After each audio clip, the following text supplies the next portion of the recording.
The Greens. Chers collègues, j'avoue que j'aurais aimé que ce Parlement soit à la hauteur de la fierté des Tunisiens qui ont su abattre le dictateur Ben Ali. Chers collègues, le dictateur est tombé, mais la dictature, la structure de la dictature existe toujours en Tunisie. Et aujourd'hui, il faut faire très attention. Des gouvernements européens, la majorité de ce Parlement ont pendant des années soutenu la structure de la dictature et le dictateur tunisien. Encore la semaine dernière, la majorité des groupes refusaient un débat sur la Tunisie et refusaient une condamnation de Ben Ali. Ce qu'a fait la ministre des Affaires étrangères française, la ministre des Affaires étrangères, n'est que le dernier exemple de la complicité de l'Occident. Et pourquoi?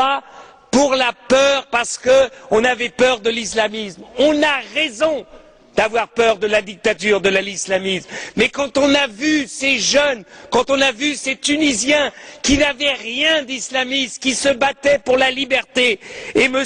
Sidi Bouzid, qui s'est immolé, c'est le Yann Palach de la Tunisie, et quand Yann Palach s'est immolé, tout ce Parlement était derrière lui. Nous ne sommes même pas capables d'être derrière Sidi Bouzid. Voilà la vérité de ce Parlement. Alors maintenant, il s'agit d'agir pour la Commission. Il s'agit simplement de dire une chose, de dire aux Tunisiens, une élection démocratique dans un pays qui vient de sortir de la dictature ne se fait pas en 2 mois. Il n'y a pas une base de démocratie. La liberté d'expression, les médias, les radios, la télévision n'existent pas. Il n'existe qu'une imprimerie d'État. C'est pour cela que je demande à la Commission qu'elle prenne l'argent de l'accord d'association et qu'elle mette cet argent au service de la liberté d'expression en Tunisie et non pas au service d'organisations gouvernementales tunisiennes. Deuxièmement, le gouvernement de transition n'est pas un gouvernement d'unité nationale. Pourquoi? Parce que la majorité de ceux qui sont battus ou qui sont en exil ne sont pas encore rentrés, ne sont pas reconnus. Donc il faudra du temps pour que des forces démocratiques, non pas des forces qui avaient été reconnues entre guillemets par Ben Ali, mais des forces réellement démocratiques puissent se développer. L'Union européenne doit démontrer que pour nous, ce qu'il se passe en Tunisie, c'est la clé de la compréhension et de l'espoir pour tous les pays arabes. Pour tous les pays arabes. Démocratie et islam veulent aller de pair. Et si nous sommes capables de soutenir la démocratie tunisienne en train de naître, eh ben nous verrons qu'en Égypte, en Jordanie, en Syrie et partout, le peuple et les peuples vont s'élever contre leurs dictateurs.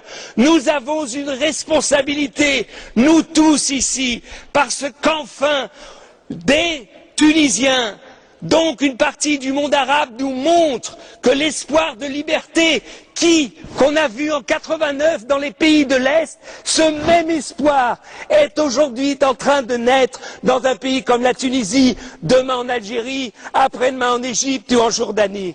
Donc, c'est pour ça que c'est inimaginable que ce Parlement, eh bien, reste assis, dit oh oui, peut-être, on ne sait pas. On ne savait pas en 89 ce qu'allait devenir la Pologne. On ne savait pas avec Gorbatchev ce qu'allait devenir la Russie. Si à chaque fois que les peuples demandent la liberté, on leur demande une assurance, qu'ils nous disent que c'est sûr que ça ira dans une direction, on ne soutiendra jamais la liberté. On ne la soutiendra jamais. Et c'est pour cela que je demande à la Commission, bougez, donnez, montrez aux Tunisiens que maintenant la réelle politique, c'est la politique de soutien à la démocratie et non plus à la structure de la dictature.